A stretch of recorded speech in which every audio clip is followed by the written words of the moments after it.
Boleh? Jelas? Boleh. Jelas deh?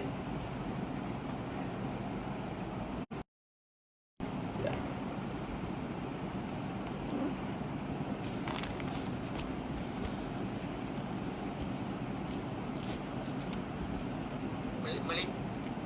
Ha? Kenapa Ustaz? Melintang tak apa? Boleh? Boleh melintang kita? Berikan. Boleh? Auto roti tu off kan? Ha? Auto roti tu off. Oh, kejap. Auto roti. Baik.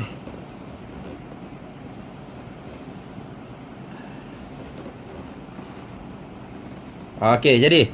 Jadi deh. Okey. Assalamualaikum warahmatullahi taala wabarakatuh. Bismillahirrahmanirrahim. Alhamdulillahi rabbil alamin. Wassalamu ala sayyidina wa habibina wa syafi'ina sukhrina wa maulana Muhammadin wa ala sahbihi ajma'in. Subhanaka la ilma lana illa ma 'allamtana innaka antal alimul hakim. Wala hawla wala quwwata illa billahil aliyyil azim. Wala hawla wala quwwata illa billahil aliyyil azim. Allahumma aftah alaina futuhal 'arifin bika bil hikmah waftah alaina min ladunka ilma kama Muhammadin sallallahu alaihi wasallam bihaqqi Taha sayyidil kaunaini wa jaddil hasanaini abil batuli wal qasimi Rabbana aftah bainana wa baina qaumina bil haqq wa anta khairul fatihin.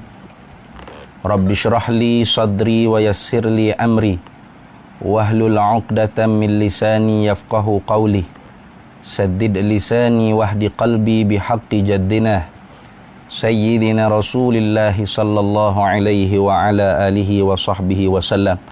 Rabbi yassir wa la tu'assir wa tammim bil khair ya karim, amma ba'du.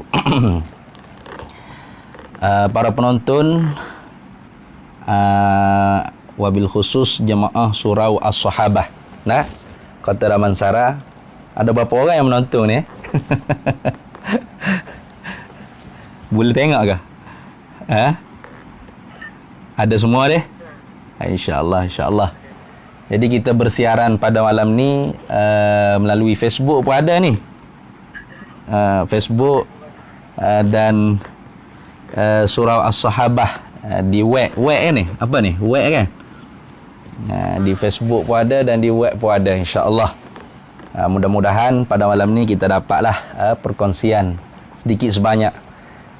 Maklumlah kita sedang berada dalam suasana yang darurat lah, diuji oleh Allah Subhanahu Wa Taala dengan bala, dengan wabak, hingga kepada bulan Ramadan, sehingga pelbagai aktiviti yang kebiasaannya pada bulan Ramadan kita menjalani umat Islam beramai-ramai, terpaksa kita tangguhkan aktiviti di masjid di surau. Namun begitu, inisiatif daripada pihak surau, alhamdulillah, dengan pelbagai kemudahan di zaman moden sekarang ni, kita boleh berhubung melalui Facebook, melalui Zoom, web dan sebagainya lah. InsyaAllah malam ni sebagai tazkirah Ramadan, yang mana saya mengutipkan sedikit daripada kitab Nasaihul Ibad. Di dalam kitab Nasaihul Ibad, perkataan daripada Sayyidina Utsman bin Affan radhiyallahu taala anhu. Dia katanya, an Utsman radhiyallahu anhu, wajadtu halawatal ibadati fi arba'ati asya'a. Awwaluha fi ada'i faraidillah, tsani fi ijtinabi maharimillahi ta'ala, wassalithu fil amri bil ma'rufi wa ibtigha'i thawabillahi ta'ala, warrabi'u fin nahyi 'anil munkari, wal itqa'i min ghadabillahi ta'ala. Ini bagus perkataan Sayyidina Uthman bin Affan untuk kita renung, kita dengar dan kita muhasabahkan bersama-sama insya-Allah. Sayyidina Uthman an Uthman radhiyallahu anhu, diriwayatkan daripada Uthman radhiyallahu taala anhu, beliau berkata, wajadtu halawatal ibadati, aku mendapati akan kemanisan ibadah itu di dalam 4 segala. Nah, jadi maklum kita ni dijadikan oleh Allah Subhanahu wa taala untuk ibadat pada Allah. Wa ma khalaq budun ma uridu minhum min rizqin wa ma uridu an yut'imun.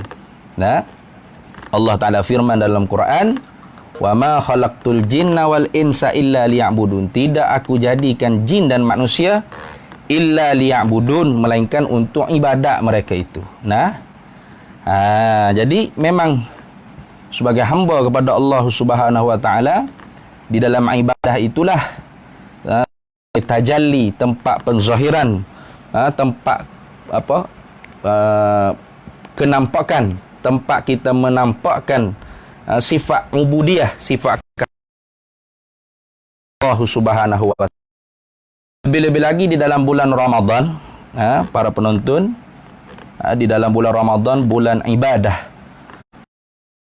pelbagai ibadah, antaranya ialah Nabi sallallahu alaihi wasallam mendirikan sehingga disebutkan man qama ramadhana imanan wa ihtisaban ghufira lahu ma barang siapa yang menghidup, berdiri, yakni sembahyang pada malam Ramadan, man qama ramadhan, diri pada malam Ramadan, ini sembahyang, menghidupkan Ramadan, sembahyang, yakni sembahyang tarawih, iman wa ihtisaban,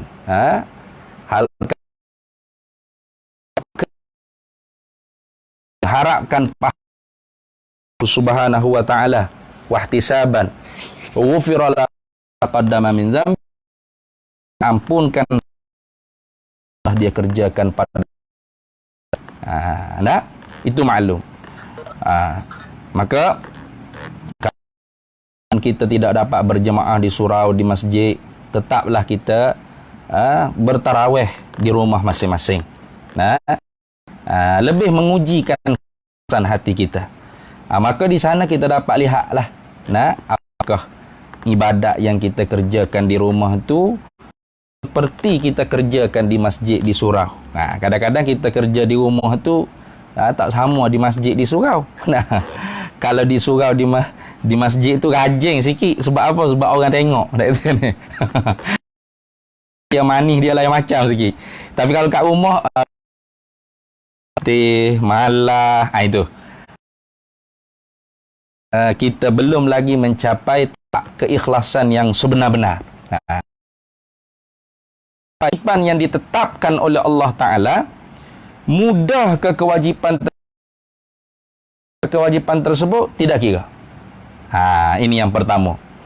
Kenapa didahulukan fardu? Karena memanglah ibadah fardu tu pasti melebihi daripada ibadah yang sunat. Lebih-lebih lagi kita berada di bulan Ramadan. Nabi sallallahu alaihi wasallam sabda, "Adda fihi faridatan." Barang siapa yang menunaikan di dalam bulan Ramadan ba'ina faridatan fima siwahu, maka seperti mana dia menunaikan 70 fardu di dalam bulan Ramadan. Ini menunjuk kata fardu ni pasti lebih. Jadi kukuk mana pun kita kena ingat bahawasanya yang fardu tu lebih. Sampai kita tertukar hakikat di antara yang terkadang orang kita ni kalau fardu tak ramai pun orang pergi masjid. Cuba tengok subuh ada 2 ekor lagi. Seiman tak bila 2 ekor ya. Kalau zuhur lagilah tak ada. Asar, maghrib, suang-suang kuku gitu je. Tapi kalau mari tarawih, oh nah. Penuh masjid seorang. Jadi pelik dia. Nah, padahal yang fardu tu lebih. Bagaimana? Nah, subuh, maghrib, isyak, nah, itu penuh masjid. Tu sepatutnya gitulah. Apa tu? Apa? Sembahyang tarawih ke sembahyang sunat, tak ramai pun tak apa. Ini nah, sepatutnya kita kena apa? Perbaikilah, nah, supaya kita tu tahu harga, tahu beza di antara yang mana yang fardu dan yang maka sebab tu Sayyidina Uthman bin Affan sebut, aku mendapat akan 4 perkara. Pertamanya di kefarduan, kewajipan yang ditetapkan oleh Allah Ta'ala. Artinya yang fardu dulu tuh. Jangan kita tertukar orang panggil apa? Wajib yang mana yang sunat. Sehingga ada setengah-setengah kita ni yang sunat rajin. Nah, tapi yang fardu malah nak buat. Ini antara perkara yang perlu diperbaiki. Nah, contoh bagaimana lilailatin min ramadhana, adalah Jibril alaihi salam bertemu dengan Nabi sallallahu alaihi wasallam pada setiap malam. Lepas tu apa yang Jibril buat bila berjumpa dengan Nabi di setiap malam Ramadan? Nabi sallallahu alaihi wasallam dan di bulan Ramadan, fayudarisuhul Qur'anah, maka bertadarruslah dalam akan Quran. Iza dakhala Ramadana innama huwa tilawatul Quran wa ita'am, kata Nabi sallallahu alaihi wasallam, hukumnya ialah sunnah. Nah, Al-Quran ni tidak ada bacaan yang wajib melainkan rukun qauli di dalam sembahyang. Mana rukun qauli? Al-Fatihah. Nah, rukun qauli Al-Fatihah, tasyahud akhir dan salam yang pertama. Jadi bacaan Quran ni selain daripada tu semuanya hukumnya sunat, melainkan yang dia nazar untuk baca tak ada hal lah. Nah, baca Al-Quran, mengaji Al-Quan dengan wajib. Cuba tengok. Ni beza ni. Nah, baca Quran hukumnya sunat. Nah, tu guru tu hukumnya wajib. Nah, di kalangan kita ni apabila tadarus Al-Quran, kalau hak sama-sama hak tak pandai tu dia kata tak apa. Ya penting kita baca Quran. Awak pun wala bowling, saya pun ya kan nak bodoh. Tak ada masalah. Kita sama-sama orang tak pandai ni. Nah, jadi kita jangan malu, jangan segan. Mari kita tadarus Al-Quran. Majlis tadarus, tartilkan bacaan Quran. Sehingga ulama fardun kama salati wa in, mentajwidkan bacaan Quran itu fardu sebagaimana sembahyang.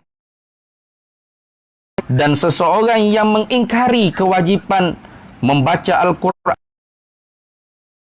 baca Quran tak apa, kita nak sebut kan nak bodoh pun tak apa, wala bowling wala darling pun tak apa. Orang ni seolah-olahnya seumpama, bukan seolah-olah, tidak, sepertilah hukumnya dia mengingkari kewajipan sembahyang 5 waktu sehari semalam. Artinya kufur sebagaimana orang yang ingkar sembahyang 5 waktu sehari semalam. Jadi di sini mestilah kita berjaga-jaga. Yakni pasti yang wajib itu kita dahulukan. Jangan sampai kita segan nak menunaikan yang wajib, tapi kita rajin untuk menunaikan yang sunat.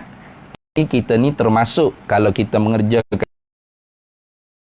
hak sunat rajin, hak wajib kita malah buat, itu orang panggil termasuk daripada kelompok yang tertipu ibadat kepada Allah sebagaimana yang disebut oleh Ibnu Athaillah Al-Sakandari, min alamati ittiba'il hawa musara'atu min nawafilil khairat wat takasulu 'anil huquqil wajib. Alamat ittiba'il hawa, setengah daripada tanda orang yang tertipu dengan hawa nafsunya di dalam pada Allah ialah musara'ah min nawafilil khairat, bersegera dalam mengerjakan perkara yang sunnah. Sebaliknya, wattakasulu 'anil huquqil wajibat, tidak mahu menunaikan perkara-perkara yang wajib. Maka kerana itu Sayyidina Uthman bin Affan dalam perkataan hikmahnya ini memulakan wajadtu halawatal ibadati fi waluha fi ada'i yasiriha wa asiriha. Aku mendapatkan kemanisan di dalam beribadat tu dalam 4 perkara. Yang pertama ialah menunaikan kewajiban yang ditetapkan oleh Allah Ta'ala. Yang mudah ke dan yang payah, yang fardu itulah yang wajib diutamakan. Satu. Wasan. Yang keduanya fijtina bi maharimillahi ta'ala saghiriha wa kabiriha. Yang keduanya aku mendapatkan kemanisan ibadat tu di dalam 4 perkara. Yang keduanya ialah dalam menjauhi perkara-perkara yang diharamkan oleh Allah Ta'ala. Sama ada benda tu kecil atau besar. Sebab itulah antara benda yang menyebabkan kita ibadat tu jadi malah, jadi tak rajin, jadi tak semangat. Itu ada dosa-dosa yang kita kerjakan. Jangan kita kata, saya tak ada dosa, Ustaz. Jangan itu. Ni. Orang yang menyangka dirinya tak ada dosa tu berdosa dah. Tu tak boleh. Bahkan kita kena rasa kita senantiasa mengerjakan dosa. Apabila kita rasa diri kita senantiasa melakukan dosa, melakukan kesalahan, maka kita terbangkit dalam diri kita untuk istighfar, untuk minta ampun dengan Allah, untuk taubat pada Allah. Cuba kalau kita rasa kita tak ada buat dosa, nak taubat buat apa? Saya baik-baik saja. Saya orang baik. Siap. Man zanna nafsu fahuwa najisun bila syakkin. Siapa yang menyangka dirinya itu suci, bersih, tidak mengerjakan apa-apa kesalahan, maka dialah orang yang najis, dosa. Maka kerana itu, untuk mendapat kemanisan di dalam kata Sayyidina Uthman bin Affan yang keduanya, wajadtu halawatal ibadati fi arba'ati asya' as-sani fi jitinabi maharimillahi ta'ala saghiri. Mendapat kemanisan dalam ibadat tu dalam menjauhkan segala perkara yang diharamkan Allah Ta'ala. Kecil ke dia, besar ke dia, tak kira. Kalau benda tu orang panggil Tuhan tegah, maka dijauhi selalu dah. Dosa kecil kita ambil air semayang apa ni, kita retak-retak kat gugur lah tu. Jangan. Tu tak silap. Allah SAW ada sabda dulu dalam kitab ni juga.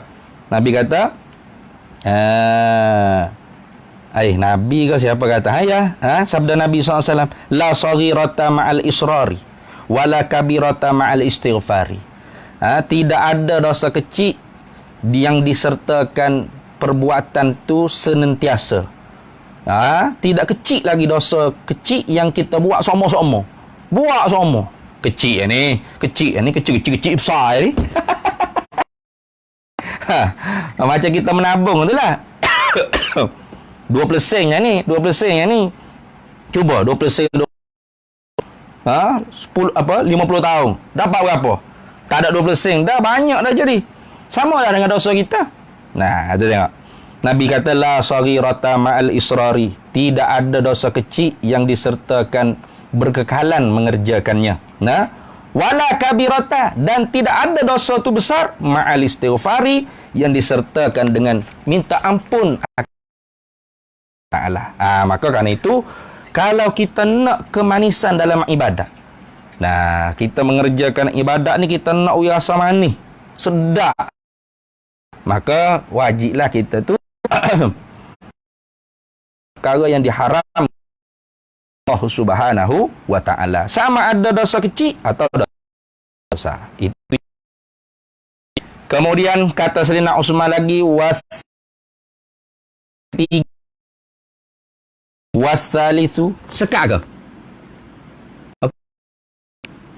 Jelas. Apa tak gerak gambar tu? Okey. Okey, baik. Wasalisu, dan yang ketiga. Tu. Ini fil amrufi. Didapatkan di dalam suruh dengan perkara yang ma'ruf. Apa perkara yang ma'ruf? Wahwa, dan bermula ia perkara yang ma'ruf tu kullu syar'i. Tiap-tiap perkara yang dipandang elok pada syarak. Tiap-tiap benda yang dipandang elok oleh syarak. Dia tak semestinya hak Nabi buat ke tak buat, dia tak kira gitu. Apa hak Nabi buat tu pasti dah elok. Kemudian ada benda hak Nabi tak buat pun, kalau syarak memandang elok, maka elok. Karena di sananya Nabi SAW sabda, ma ra'ahul muslimuna hasanan alaihi wasallam fakhudhuh, kamu ambillah ma'at fakhudhuh, tang oleh Nabi, fakhudhuh, kamu ambil. Wa ma nahakum anhu, Quran tu am yaf'al, tidak diperbuat oleh Nabi, tidak dikerjakan oleh Nabi, jangan kamu buat, kamu kena. Tidak. Karena ada benda yang agak-agak nak baca macam mana Quran. Tak boleh. Siapa yang meletakkan baris? Bukan Nabi, bukan sahabat, ulama. Siapa? Syekh Abu As-Suli. Siapa yang meletakkan titik? Bukan ulama. Bukan Nabi, bukan sahabat, tapi ulama. Artinya bukan semua yang Nabi tak buat tu tak boleh kita buat. Kalau syarak memandang baik,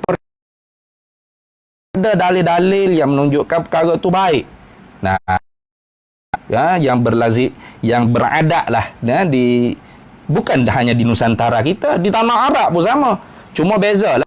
Ini lepas tarawih 2 rakaat, sallallahu, itu selawat dia. Kalau di Timur Tengah tu, Allahumma salli ala Sayyidina Muhammad, Allahumma salli ala, main gitu. Ada macam-macam cara lah. Yang penting syarat tegas. Tidak ada. Ada yang mentakhsiskan yabqa ala, dikekalkan di atas keumuman tersebut. Itu. Habis. Jadi kalau kita nak kemanisan dalam beribadat, kita perbanyakkanlah amrul bil ma'ruf. Itu kerana kata Sayyidina Utsman bin Affan, menempati ataf ilat lah ni. Min atfil illati alal ma'luliha, dia panggil. Min atfil illati. Kerana apa tu suruh perkara yang ma'ruf tu? Kerana ibtigha'i thawabillahi ta'ala. Subhanahu wa ta'ala. Dan yang terakhir, yang keempat, insya-Allah yang menjadi tazkirah kita pada malam ni daripada surah As-Sahabah, warabi'u fin nahyi 'anil munkari. Ya halawatal ibadati, aku mendapatkan kemanisan ibadat di dalam 4 perkara. Yang keempatnya fi nahyi, di dalam menegahkan perkara yang mungkar. Jadi mungkar tu artinya benda yang diharamkan dengan ijma'. Tak boleh. Mungkar. Mana benda mungkar? Ma haruma bi ijma'in. Benda yang diharamkan dengan ijma' ulama. Contoh kita kata judi, ara. Itu dia panggil mungkar. Tak ada ulama ini mazhab Syafi'i haram, mazhab Hanafi kata haram. Ada gitu. Nah, maka judi ni kita kena tegah sungguh-sungguh. Jangan bagi orang berjudi. Jadi kalau benda hak bukan ma haruma bi ijma', bukan benda mungkar, payahlah orang panggil syadid sangat, ekstrim sangat tak payah. Nah, kerana dia tak yang disuruhnya nahyu anil munkar. Nah, man ra'a minkum munkaran falyughayyirhu bi yadihi wa illam yastati' fa bilisani wa dzalika adhaful iman. Man ra'a minkum munkaran, siapa di kalangan kamu melihat akan benda mungkar. Benda mungkar. Apa benda mungkar tadi? Ma haruma bi ijma', benda yang diharamkan nah dengan ijma' ulama. Kalau benda tu tidak diharam dengan ijma', maka tidak dikatakan mungkar. Maka kita tu perlulah bertasamuh. Bertasamuh. Apa mungkar? Wa huwa ma laisa fihi ridallahi ta'ala min qaulin aw fi'l. Tidak ada padanya pada perkara tersebut redha daripada Allah Taala. Apa perkara tersebut? Daripada perkataan ke perbuatan ke boleh. Perkataan begini ulama semua kata nak mengumpat. Itu mungkar tu. Mengumpat, adu domba, nak tu jadi benda mainan lah ni di Facebook apa semua. Mengumpat, adu domba Allah. Buat mungkar tu mungkar. Nah, benda mungkar tu. Nah, masya-Allah. Nah, tu duk berkelahi tentang kunut subuh, tentang tarawih 28 rakaat, tapi tuan duk buat benda mungkar apa? Caci maki orang, laknat keji orang. Tu bahaya tu. Wala tanabazu bil alqab bi'salismul fusuqu ba'dal iman. Jangan kamu bergelar-gelar dengan gelaran yang tidak baik pada saudara kamu. Ismul fusuqu ba'dal iman. Sejahat-jahat dosa fasik setelah daripada beriman. Maka kalau kita nak ibadat kita yang kita kerjakan seharian ni manis, aduma ya'budullah wa ukhra yunsihi. Ada dua adik-beradik, satunya kaki abid, satunya kaki maksiat. Nah, satu hari ini abang ya kaki abid ini ibadat pada Allah ni kata kepada adik dia, wallahi la tadkhulannan nar wa la yaghfirullah. Nah, pasti Allah Ta'ala akan masukkan kau dan tidak sekali-kali Allah Ta'ala akan ampun dosa kamu. Akhirat kelak Tuhan hipung, Tuhan akan tanya, azinaka anta tali alayya, siapakah yang memberi izin kepada kamu untuk ambil tugas aku sebagai Tuhan, masuk hamba aku dalam neraka? Jadi makna dah tu bukan kita disuruh keji, laknat, maki orang. Ni saya neraka dah ni. Ni puak-puak ahli neraka ni. Ni cerak-cerak yakin masuk neraka ni. Itu. Tak boleh itu. Itu lisan ni. Cegah dengan lidah. Kita kena hantam orang tu keji atau tidak. Nah, lisan situ dengan bil hikmah. Nah, ud'u wal mau'izatil hasanah. Itu. Dengan lidah yang bijaksana. Dengan peringatan yang sangat baik. Tahu lidah kita ni kalau cakap agak siap lah, maki terus orang. Maka ketika tu wazali fabiq wazalika adhaful iman. Baik. Kenapakah cegah benda mungkar tu? Wal itqa'i min ghadabillahi ta'ala. Nah, ini dipanggil min atfis sababi alal musabbab. Hanya nak menjaga ihtirasi. Al-itqa' mana ihtiras, nak memelihara, nak pada berlaku. Mudah-mudahan menambahkan keimanan dalam menjalani kehidupan sebagai hamba Allah Subhanahu wa taala, insya-Allah. Jadi boleh dah deh? Dah. Nah, saya rasa cukuplah, nak? Cukup deh. 15 minit yang sebenarnya dah. Lebih dah 15 minit. Lebih ah, okey tu. Lebih 15 minit okey tu. Mudah-mudahan kita dengar kitab Nasaihul Ibad yang kalam hikmat yang diucap oleh Sayyidina manfaat terutama kepada diri saya sendiri dan kepada para penonton di Facebook ataupun di surah As-Sahabah insya-Allah. Jadi cukup setakat. Hadanallahu wa iyyakum nas-siratal mustaqim yasha wa may yu'tal hikmata faqad utiya khairan katsira wa ma yadhakkaru illa